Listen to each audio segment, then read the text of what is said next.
Today in crypto.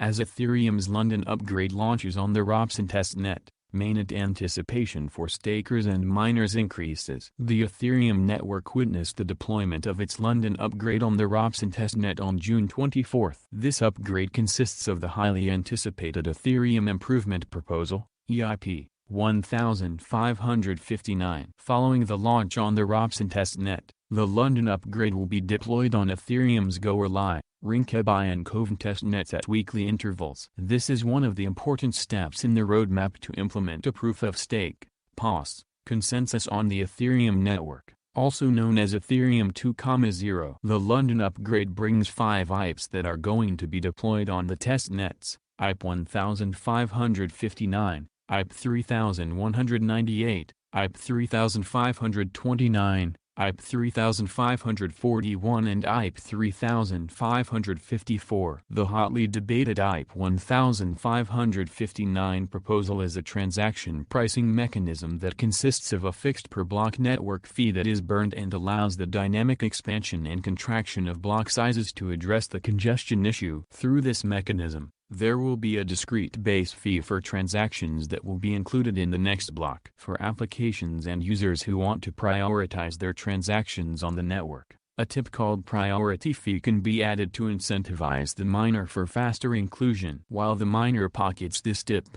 the base fee for the transaction is burned. This entails that until the transition to a POS model is complete, in addition to the 2 Ether, ETH, per block that miners receive, they would also be receiving the tip for prioritizing transactions. James Beck, Director of Communications and Content at Consensus, a blockchain technology company backing Ethereum's infrastructure, discussed with Coin Telegraph the impact of burning the base fees on the network. However, Marie Tadabou, Chief Marketing Officer of cryptocurrency exchange Gate.io, spoke to Cointelegraph about the possibility of this change to the transaction fees having an adverse effect on the network. She noted that one can still tip miners and that the larger the tip, the faster the transaction will be processed, adding, "Now, as the network gets bigger and with Ethereum continuing to be the primary smart contract platform, will that not trigger another fees war among the users who are willing to pay extra to speed up their transactions?"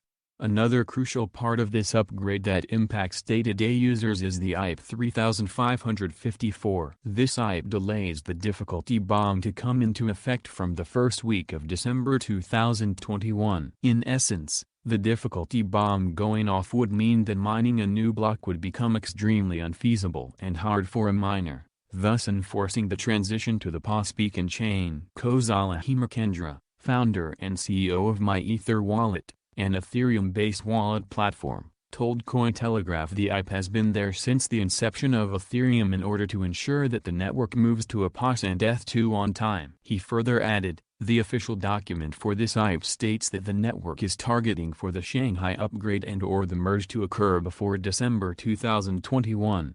However, it also goes on to add that the bomb can be readjusted at that time or be removed altogether, indicating that the first week of December is not a hard deadline for this bomb or the merge to finally occur and that it could be delayed even further from this point on.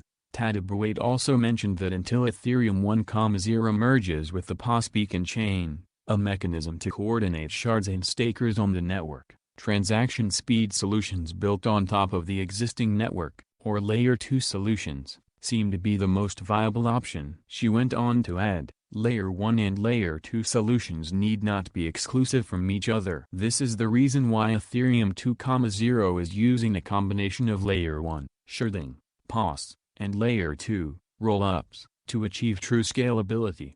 Related, a London tour guide, what the EIP 1559 hard fork promises for Ethereum. Coincidentally, according to data from CryptoQuant, on the same day as the deployment of the upgrade on the Ropsten testnet, over 100,000 ETH was staked into the ETH2 deposit contract, which amounts to $210 million in notional value at the current ETH value of around $2,000. Such a high level of interest could be highly indicative of the anticipation that the Ethereum community has for this upgrade, especially due to the implications of the much-discussed EIP 1559. Hemachandra also mentioned how this proposal supported Layer 2 solutions. He added, IP 1559 introduced dynamic block gas limit. In essence, now the number of transactions that can be included in a block can dynamically adjust based on the congestion.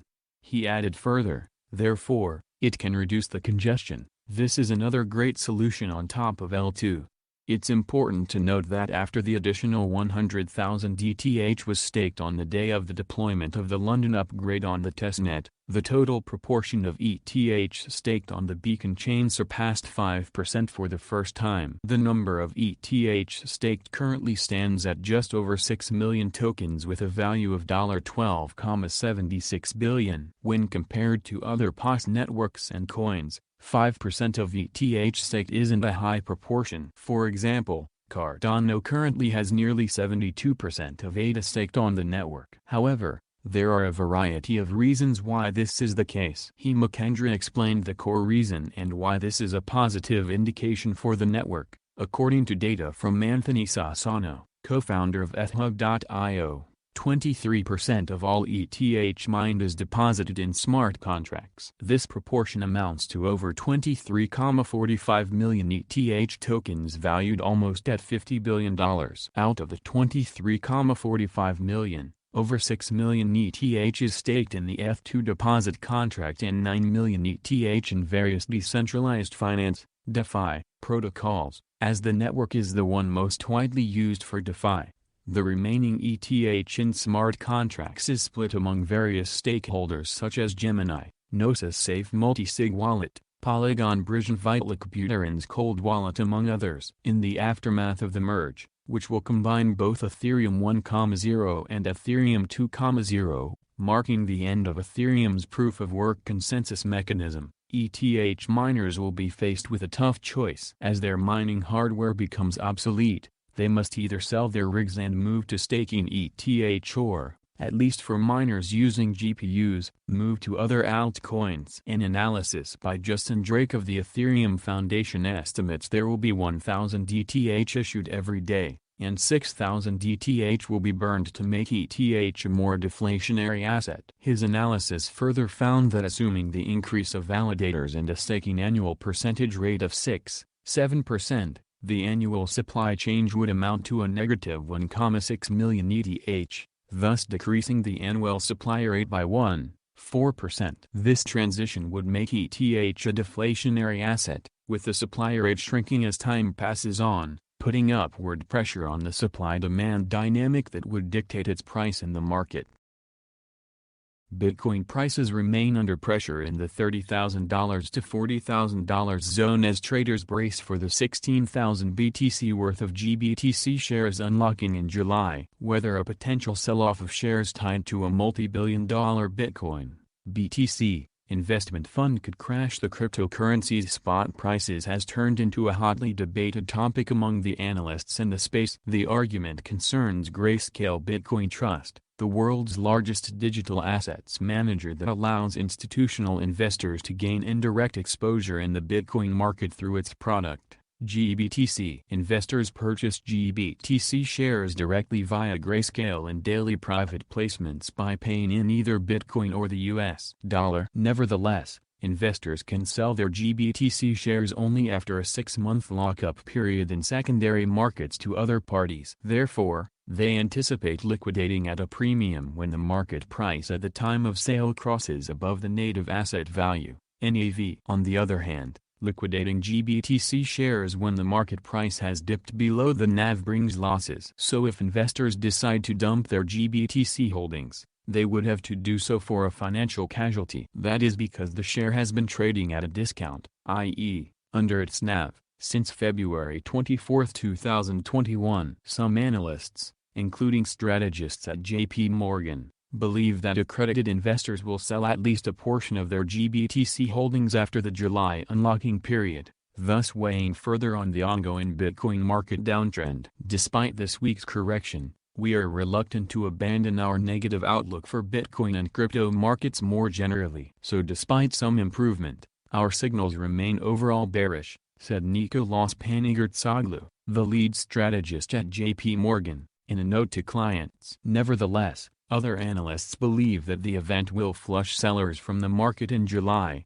opening up both volatility and bullish potential to break new all-time highs. It is the GBTC shares that were scooped up by investors at around 40% premium in December 2020, explained Panagurtsoglu. The month saw Grayscale Bitcoin Trust attractive inflows of $2 billion. Followed by $1.7 billion in January. That means about 140,000 Bitcoin worth of shares will get unlocked by the end of July. About 139,000 Bitcoin have already been released between mid-April to mid-June, a period that also coincided with spot BTC/USD's crash from around $65,000 to as low as $28,800. Lyn Alden, the founder of Lyn Alden Investment Strategy, noted the correlation between the spot Bitcoin price crash and its Grayscale's GBTC unlocking periods, noting that the same could happen as more shares get unlocked in July. Alden hinted that the correlation pointed to a deceleration of Grayscale's neutral arbitrage trade. In arbitrage trade, institutional investors, like hedge funds, borrow Bitcoin to purchase GBTC shares. Then, after the lockup expires, these investors sell GBTC shares to secondary markets to retail investors, typically for a premium. Then, they return the borrowed Bitcoin to their lenders and pocket the difference. Part of the run-up in the second half of 2020 was due to the Grayscale neutral arbitrage trade,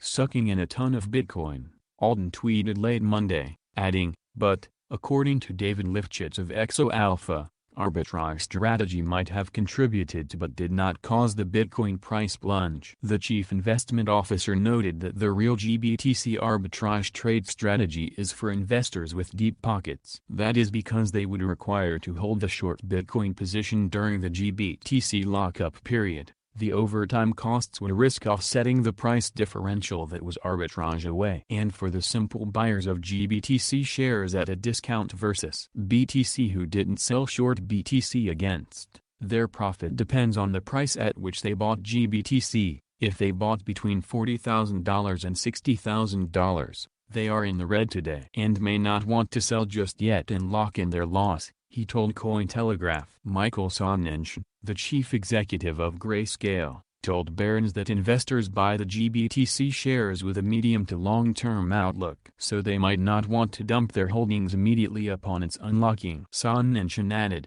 the views and opinions expressed here are solely those of the author and do not necessarily reflect the views of Cointelegraph.com. Every investment and trading move involves risk. You should conduct your own research when making a decision.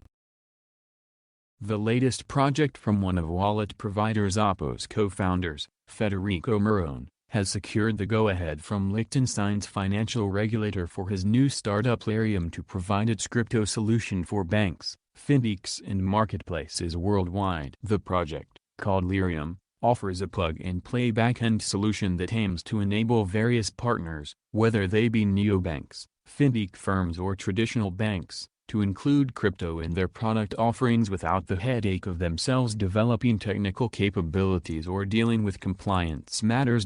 Continue reading on Coin Telegraph. The Ethereum network witnessed the deployment of its London upgrade on the Ropsten testnet on June 24. This upgrade consists of the highly anticipated Ethereum Improvement Proposal, EIP, 1559. Following the launch on the Ropsten testnet, the London upgrade will be deployed on Ethereum's Goerli, Rinkebi and Quant testnets at weekly intervals. This is one of the important steps in the roadmap to implement a proof-of-stake (POS) consensus on the Ethereum network, also known as Ethereum 2.0. Continue reading on Cointelegraph. In a statement posted on the club website on Thursday, the Eredivisie side, which finished third in the 2020-2021 Dutch football season, announced crypto broker Bitcoin Meester as its exclusive and official cryptocurrency partner until mid-2024. According to the announcement, the sponsorship deal with B finalized fully in Bitcoin, with the Dutch club stating its intentions to keep the BTC sum on its balance sheet. Continue reading on Cointelegraph. Hit the like button and subscribe to the channel.